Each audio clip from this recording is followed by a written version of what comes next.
ഓപ്പോയുടെ Oppo A3 5G എന്ന പുതിയൊരു smart phone ഇപ്പം ഇന്ത്യൻ മാർക്കറ്റിൽ ലോഞ്ച് ചെയ്തിട്ടുണ്ട്.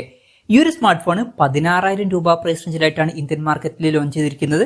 ഈ ഒരു വീഡിയോയിൽ നമ്മൾ നോക്കാൻ പോകുന്നത് ഓപ്പോ A3 5G എന്ന ഫോണിന്റെ ഒരു സ്പെസിഫിക്കേഷൻ അനാലിസിസ് ആണ്. മൊത്തത്തിൽ ഈ ഒരു സ്മാർട്ട് ഫോൺ എങ്ങനെയുണ്ട് എന്ന് വെച്ചാൽ ഇത് കുറച്ച് ഡിസപ്പോയിന്റിംഗ് ആയിട്ടാണ് എനിക്ക് തോന്നിയിട്ടുള്ളത്. ഇപ്പോൾ ഒന്നാമത്തെ ഒരു കാര്യം എന്ന് പറയുന്നത് ഇതിന്റെ ഡിസ്പ്ലേയുടെ കാര്യമാണ്. ഇപ്പം 16,000 രൂപ പ്രൈസ് റേഞ്ചിലൊക്കെ നമ്മൾ ഫുൾ HD റെസൊല്യൂഷൻ എന്നുള്ളത് മിനിമം എക്സ്പെക്ട് ചെയ്യുന്ന ഒരു കാര്യമാണ്. പക്ഷേ ഇതിൽ HD റെസൊല്യൂഷനേ വരുന്നുള്ളൂ. പിന്നെ 6.6 ഇഞ്ചിന്റെ ഡിസ്പ്ലേ ആണ് വരുന്നത്. അപ്പം ഈ ഒരു പ്രൈസ് റേഞ്ചിൽ ഫുൾ HD റെസൊല്യൂഷൻ വരുന്നില്ല എന്നുള്ളത് കുറച്ച് ഡിസപ്പോയിന്റിംഗ് ആയിട്ടുള്ള ഒരു കാര്യം തന്നെയാണ്. പിന്നെ LCD പാനലാണ് ഇതിൽ ഉപയോഗിച്ചിരിക്കുന്നത്. ഇപ്പം ഈ ഒരു പ്രൈസ് റേഞ്ചിൽ AMOLED ഡിസ്പ്ലേ ഇല്ലാത്തത് ഒരു കംപ്ലൈന്റ് ആയിട്ട് പറയുന്നൊന്നുമില്ല. പക്ഷെ ഒരു കാര്യം എന്താ വെച്ചാൽ ഈ ഒരു പ്രൈസ് റേഞ്ചിൽ ചില ഫോണുകളിലൊക്കെ നമുക്ക് ഫുൾ HD റെസൊല്യൂഷനും AMOLED ഡിസ്പ്ലേയും ഒരുമിച്ച് കിട്ടുന്നുണ്ട്. ഇപ്പോൾ ഉദാഹരണം പറയുകയാണെന്നുണ്ടെങ്കിൽ റിയൽമി P1, അതുപോലെ തന്നെ റിയൽമി നാർസോ 70 അതുപോലുള്ള ഫോണുകളിലൊക്കെ നമുക്ക് ഫുൾ HD റെസൊല്യൂഷനും AMOLED ഡിസ്പ്ലേ ഒക്കെ ഒരുമിച്ച് കിട്ടുന്നുണ്ട്. അത് മാത്രമല്ല ഈ ഒരു പ്രൈസ് റേഞ്ചിൽ സാംസങ്ങിന്റെ ചില ഫോണുകളിൽ AMOLED ഡിസ്പ്ലേ വരുന്നുണ്ട്. അതുപോലെ തന്നെ റെഡ്മിയുടെ നോട്ട് 12 5G പോലുള്ള ഫോണുകളിലൊക്കെ AMOLED ഡിസ്പ്ലേയും ഫുൾ HD റെസൊല്യൂഷനും ഒക്കെ ഒരുമിച്ച് നമുക്ക് കിട്ടുന്നുണ്ട്. ഇതൊരു ഓഫ്ലൈൻ ഫോണാണ്, അതുകൊണ്ട് തന്നെ ബെസ്റ്റ് ആയിട്ടുള്ള ഫീച്ചേഴ്സ് നമുക്ക് എക്സ്പെക്ട് ചെയ്യാൻ പറ്റില്ല. എന്നാലും AMOLED ഡിസ്പ്ലേ ഇല്ലാത്തത് കംപ്ലൈന്റ് ആയിട്ട് പറഞ്ഞിട്ടില്ലെങ്കിലും HD റെസൊല്യൂഷൻ ഇല്ലാത്തത് നമുക്ക് കംപ്ലൈന്റ് ആയിട്ട് തന്നെ പറയാവുന്നതാണ് ഈ ഒരു പ്രൈസ് റേഞ്ചിൽ. പഞ്ചോൾ ഡിസൈനും കാര്യങ്ങളൊക്കെ ഇതിൽ കൊടുത്തിട്ടുണ്ട്. 120 ഹെർട്സിന്റെ റിഫ്രഷ് റേറ്റ് വരുന്നുണ്ട്. 240 ഹെർട്സിന്റെ ടച്ച് സാമ്പിളിംഗ് റേറ്റ് കൊടുത്തിട്ടുണ്ട്. ഏകദേശം 89.9% സ്ക്രീൻ ടു ബോഡി റേഷ്യോ ഒക്കെ ഇതിൽ വരുന്നുണ്ട്. പീക്ക് ബ്രൈറ്റ്നസ് 1000 നിറ്റ്സ് ആണ് വരുന്നത്. പാണ്ട ഗ്ലാസിന്റെ പ്രൊട്ടക്ഷൻ കൊടുത്തിട്ടുണ്ട്. അപ്പം ഇതാണ് ഡിസ്പ്ലേ ഫീച്ചേഴ്സ് മൊത്തത്തിൽ. എന്തായാലും ഡിസ്പ്ലേ ഫീച്ചേഴ്സ് മൊത്തത്തിൽ നോക്കുമ്പോൾ ഡിസപ്പോയിന്റിംഗ് ആയി എന്ന് തന്നെ പറയേണ്ടി വരും. കാരണം ഈ ഒരു പ്രൈസ് റേഞ്ചിൽ ഫുൾ HD റെസൊല്യൂഷൻ പോലും ഇതിൽ വരുന്നില്ല. പിന്നെ side mounted finger print sensor ഒക്കെ ഇതിൽ കൊടുത്തിട്ടുണ്ട്. ഫോണിന്റെ വെയിറ്റ് വരുന്നത് 187 ഗ്രാം ആണ്. തിക്നെസ് വരുന്നത് 7.7 mm ആണ്.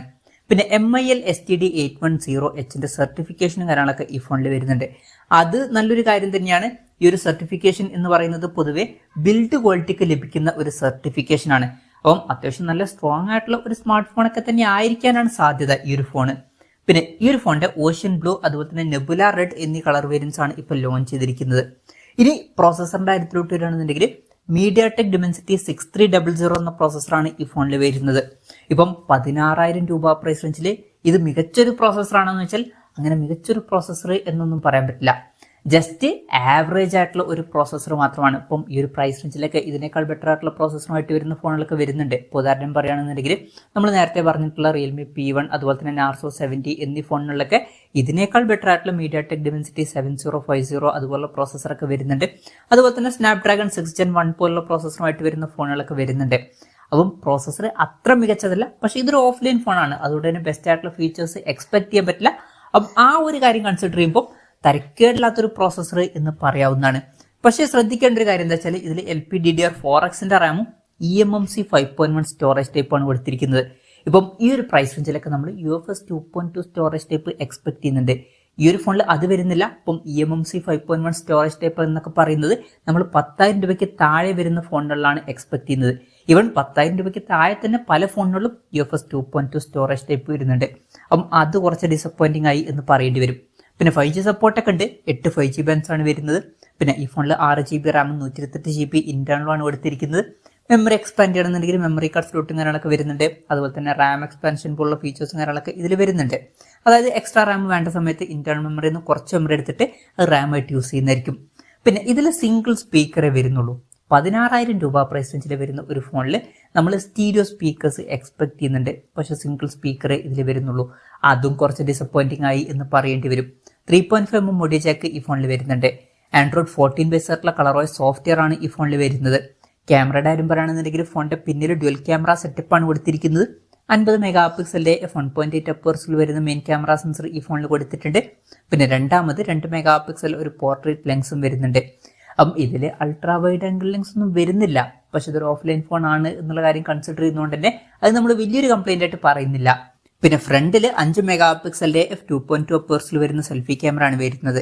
സെൽഫി ക്യാമറയുടെ റെസൊല്യൂഷൻ അത്യാവശ്യം കുറഞ്ഞു എന്നാണ് എനിക്ക് തോന്നിയിട്ടുള്ളത്. കുറച്ചും കൂടി ബെറ്റർ ആയിട്ടുള്ള ഒരു റെസൊല്യൂഷൻ കാര്യങ്ങളൊക്കെ കൊടുക്കായിരുന്നു, പ്രത്യേകിച്ച് ഈ ഒരു പ്രൈസ് റേഞ്ചിൽ. അപ്പോൾ ക്യാമറ ഫീച്ചേഴ്സ് മൊത്തത്തിൽ നോക്കുമ്പോൾ അത്ര മികച്ചത് എന്ന് പറയാൻ പറ്റില്ല. പിന്നെ ഓൺ പേപ്പർ ക്യാമറ സ്പെസിഫിക്കേഷനെ പറ്റിയിട്ട് മാത്രമാണ് നമ്മൾ പറയുന്നത്. ക്യാമറ ടെസ്റ്റിംഗ് നടത്തിയിട്ടില്ല. ഇനി ബാറ്ററിയുടെ കാര്യത്തിലോട്ട് വരികയാണെന്നുണ്ടെങ്കിൽ 5100 mAh ബാറ്ററി കൊടുത്തിട്ടുണ്ട്. അത് തിരക്കേടില്ലാത്തൊരു ബാറ്ററി കപ്പാസിറ്റിയാണ്. പിന്നെ 45 വാട്ടിന്റെ ഫാസ്റ്റ് ചാർജ് സപ്പോർട്ടും വരുന്നുണ്ട്. ഈ ഒരു പ്രൈസ് റേഞ്ചിൽ അത് അത്യാവശ്യം തിരക്കില്ലാത്ത നല്ലൊരു ചാർജിങ് സ്പീഡൊക്കെ തന്നെയാണ്. പിന്നെ ടൈപ്പ് സി ചാർജിംഗ് പോർട്ടും ഇതിൽ വരുന്നുണ്ട്. അപ്പം ഈ ഒരു പ്രൈസ് റേഞ്ചിന് പറ്റിയിട്ടുള്ള ബാറ്ററി സെറ്റപ്പ് ഒക്കെ ഈ ഫോണിൽ വരുന്നുണ്ട് എന്ന് തന്നെ പറയാവുന്നതാണ്. അപ്പം ഇതൊക്കെയാണ് മൊത്തത്തിൽ ഫീച്ചേഴ്സിനെ പറ്റി പറയാനുള്ള കാര്യങ്ങൾ. വിലയുടെ കാര്യം പറയുകയാണെന്നുണ്ടെങ്കിൽ 6 GB RAM 128 GB ഇന്റേണൽ വെർഷന്റെ വില വരുന്നത് 15,999 രൂപയാണ്. പിന്നെ വൺ കാർഡിന്റെ അതുപോലെ തന്നെ ബാങ്ക് ഓഫ് ബറോഡയുടെ പിന്നെ SBIയുടെ ഒക്കെ കാർഡ് യൂസ് ചെയ്യണമെന്നുണ്ടെങ്കിൽ 10% ഓഫും കാര്യങ്ങളൊക്കെ ലഭിക്കുന്നതായിരിക്കും. പിന്നെ ഇതൊരു ഓഫ്ലൈൻ ഫോണാണ്, അതായത് മെയിൻ ആയിട്ട് ഷോപ്പുകളിലായിരിക്കും ഈ ഫോണിന്റെ സെയിൽ നടക്കുക. ഓൺലൈൻ മാർക്കറ്റിലും ഈ ഫോണിന് അവൈലബിൾ ആയിരിക്കും. എന്തായാലും ഓവറോൾ നോക്കുമ്പോൾ ഈ ഒരു 16,000 രൂപ പ്രൈസ് റേഞ്ചിൽ ഈ ഒരു ഫോൺ അത്ര മികച്ചൊരു ഫോണ് എന്നൊന്നും പറയാൻ പറ്റില്ല. ഇപ്പൊ ഡിസ്പ്ലേയുടെ കാര്യത്തിൽ ഫുൾ HD റെസൊല്യൂഷൻ കൊടുത്തിട്ടില്ല, അപ്പം അത്ര മികച്ച ഡിസ്പ്ലേ ഫീച്ചേഴ്സ് വരുന്നില്ല, അത്ര മികച്ചൊരു പ്രോസസ്സർ ഒന്നും വരുന്നില്ല. ഈവൻ eMMC 5.1 സ്റ്റോറേജ് ടൈപ്പ് ഇതിൽ വരുന്നുള്ളൂ. പിന്നെ ഓൺ പേപ്പർ ക്യാമറ സ്പെസിഫിക്കേഷനും അത്ര മികച്ചത് എന്ന് പറയാൻ പറ്റില്ല. ബാറ്ററി സെറ്റപ്പ് തരക്കേടില്ല എന്ന് പറയാം, അത്രേ ഉള്ളൂ. അപ്പം മൊത്തത്തിൽ നോക്കുമ്പോൾ ഈ ഒരു പ്രൈസ് റേഞ്ചിന് പറ്റിയിട്ടുള്ള ഫീച്ചേഴ്സ് ഒന്നും ഇതിൽ വരുന്നുണ്ട് എന്ന് പറയാൻ പറ്റില്ല. ഇതൊരു ഓഫ്ലൈൻ ഫോണാണ്, അതുകൊണ്ട് തന്നെ ബെസ്റ്റ് ആയിട്ടുള്ള ഫീച്ചേഴ്സ് എക്സ്പെക്ട് ചെയ്യാൻ പറ്റില്ല.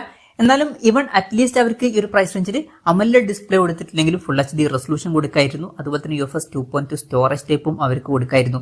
അതുപോലെ തന്നെ ഫ്രണ്ടിൽ കുറച്ചും കൂടി ബെറ്റർ ആയിട്ടുള്ള ഒരു റെസൊല്യൂഷനും കൊടുക്കായിരുന്നു.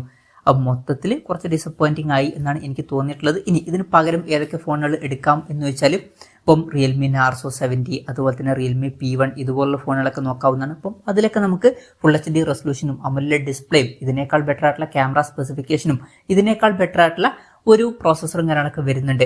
പിന്നെ ചില ആൾക്കാർക്ക് വിവോ, ഓപ്പോ ഇതുപോലുള്ള ബ്രാൻഡുകളിലൊക്കെ ആയിരിക്കും വിശ്വാസം. അങ്ങനെയുള്ളവർക്ക് വിവോ T3X 5G എന്ന സ്മാർട്ട് ഫോൺ ഇതിലും കുറഞ്ഞ പ്രൈസ് റേഞ്ചിൽ കൺസിഡർ ചെയ്യാവുന്നതാണ്. 13,500 രൂപ പ്രൈസ് റേഞ്ചിലേക്ക് ആ ഫോൺ കിട്ടുന്നുണ്ട്. അതിൽ നമുക്ക് ഫുൾ HD റെസൊല്യൂഷനും കാര്യങ്ങളൊക്കെ കിട്ടുന്നുണ്ട്. അതുപോലെ തന്നെ ഇതിനേക്കാൾ കുറച്ചും കൂടി ബെറ്റർ ആയിട്ടുള്ള ഒരു പ്രോസസ്സർ വരുന്നുണ്ട്. പിന്നെ കുറച്ചും കൂടി ബെറ്റർ ആയിട്ടുള്ള ഒരു ക്യാമറ റെസൊല്യൂഷനൊക്കെ അതിൽ വരുന്നുണ്ട്. നല്ലൊരു ബാറ്ററി സെറ്റപ്പും അതിലും വരുന്നുണ്ട്. ഇനി സാംസങ്ങിന്റെ ഫോണുകൾ വേണമെന്നുണ്ടെങ്കിൽ F34 വരുന്നുണ്ട്. ഇപ്പം ആ ഒരു ഫോണിന്റെ കാര്യം പറയുകയാണെന്നുണ്ടെങ്കിൽ വാട്ടർ ഡ്രോപ്പ് നോച്ച് ഡിസൈനിലെ നോച്ചേ വരുന്നുള്ളൂ, പക്ഷേ AMOLED ഡിസ്പ്ലേയും ഫുൾ HD റെസൊല്യൂഷനൊക്കെ വരുന്നുണ്ട്. അതുപോലെ തന്നെ കുറച്ചും കൂടി ബെറ്റർ ആയിട്ടുള്ള ക്യാമറ സെറ്റപ്പ് വരുന്നുണ്ട്. ഈവൻ OSന്റെ സപ്പോർട്ടും അൾട്രാ വൈഡ് ആംഗിൾ ലെൻസും ഒക്കെ അതിൽ വരുന്നുണ്ട്. 6000 mAh ബാറ്ററി കൊടുത്തിട്ടുണ്ട്. അപ്പം അതും കൺസിഡർ ചെയ്യാവുന്നതാണ്. അപ്പം എൻ്റെ ഒരു അഭിപ്രായത്തിൽ ഓപ്പോ A3 5G എന്ന ഫോൺ ഈ ഒരു പ്രൈസ് റേഞ്ചിൽ അത്ര മികച്ചൊരു ഫോണായിട്ട് എനിക്ക് തോന്നിയിട്ടില്ല. ബെറ്റർ ആയിട്ടുള്ള ഓപ്ഷൻസ് പലതും ഈ ഒരു പ്രൈസ് റേഞ്ചിൽ വേറെ ഉണ്ട്. എന്തായാലും ഈ ഒരു ഫോണിനെ പറ്റിയിട്ടുള്ള നിങ്ങളുടെ അഭിപ്രായം ജസ്റ്റ് ഒന്ന് കമന്റ് ചെയ്യുക.